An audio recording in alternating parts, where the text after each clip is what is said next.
Theo, what's your message here today? Well, I think as we know, there's a real onus on, mental health and addiction, and so I have a story about that, and so I'll be, talking about my story, about where I was and where I am today. How's your health?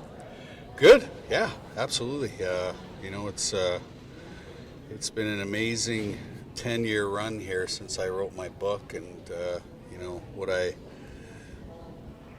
when I sat down to write the book, I did it for very selfish reasons at the beginning. I just wanted to get all this stuff on paper and take one last look at it and, put it in its rightful place, which was the past. And what happened was, I ran into a whole bunch of other people who, had the same experience as me, and then, people asked me if I spoke openly, publicly about, what happened, and we're on the road 250 days of the year now, and talking about trauma, mental health, and addiction, and how they're all connected, and what's the best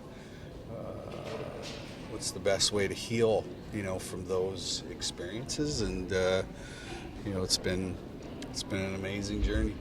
Can you talk a little bit about how your story has helped open that conversation? Because before you went public, realistic, other than maybe a Sheldon Kennedy, I mean, it really wasn't talked about what was going on. Yeah. Not necessarily just in hockey, but yeah. Well, it's not an athletic issue; it's a societal issue, and something that I thought was uncommon is actually pretty common, and they say the truth will set you free, and me being vulnerable and honest and open about what happened, really sort of connected with my audience, and like I said, we haven't stopped since 2009. Why is it important for you to come share your story with students?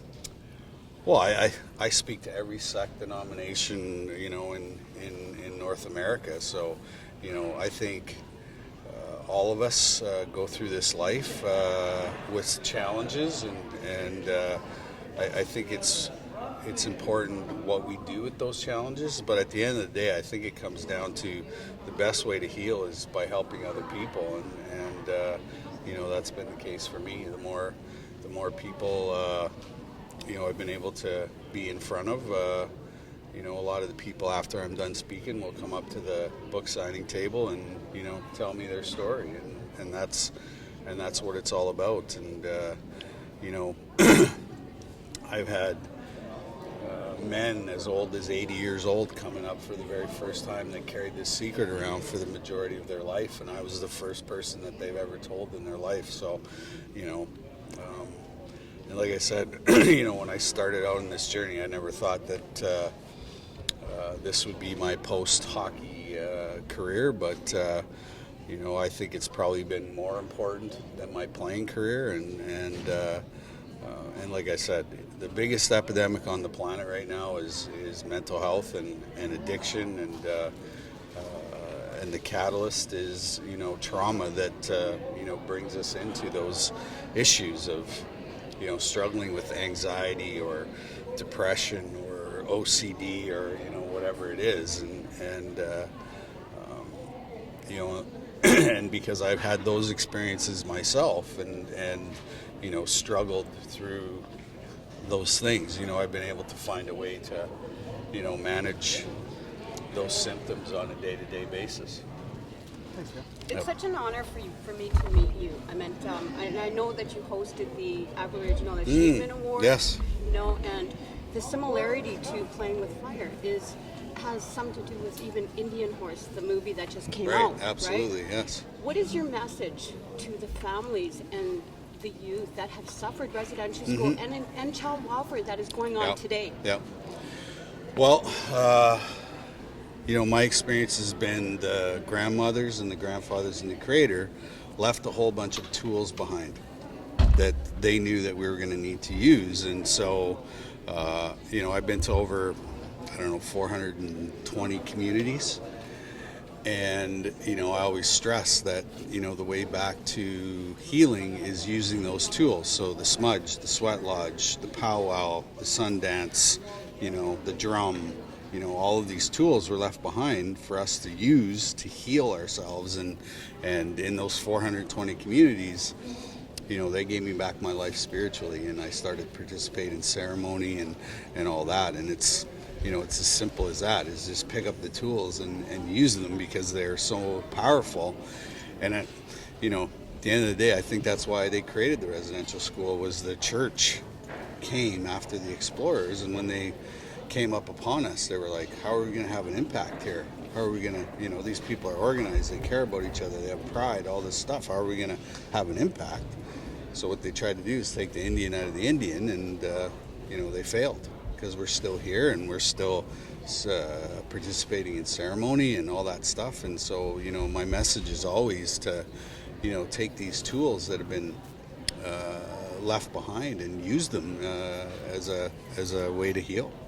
And the system, you look at the system and how it doesn't protect the child. Mm-hmm. Do you agree with that? What's your thoughts on that? Well, you know, anytime government is involved in anything, it's not going to go very well, you know. And so, you know, my stress is always to become independent, and you know, the more independent we are and the less reliable we are on government, the better off we're going to be. What are your thoughts about, I think Alex Ovechkin has been doing stuff like wearing yellow laces.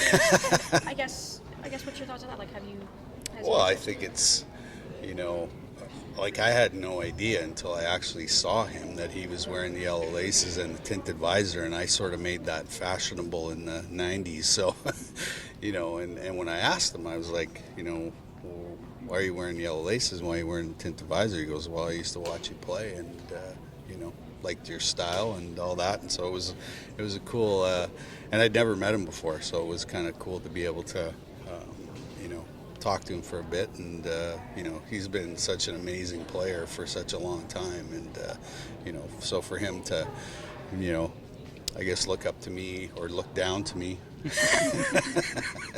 know, it was quite an honor. Sorry, and then I just had one more question back on the topic of, I guess, would you have anything to say to people who are still going through those traumatic experiences? They haven't, yeah. Well, I think, well, you know, the reason why this is such an epidemic and people don't want to talk about it is we haven't created a safe space in society yet for this kind of conversation. And, you know, we're such a society, so judgmental, and so, you know, we love to point the finger at other people because then it allows us not to have to look at ourselves. And, you know, I think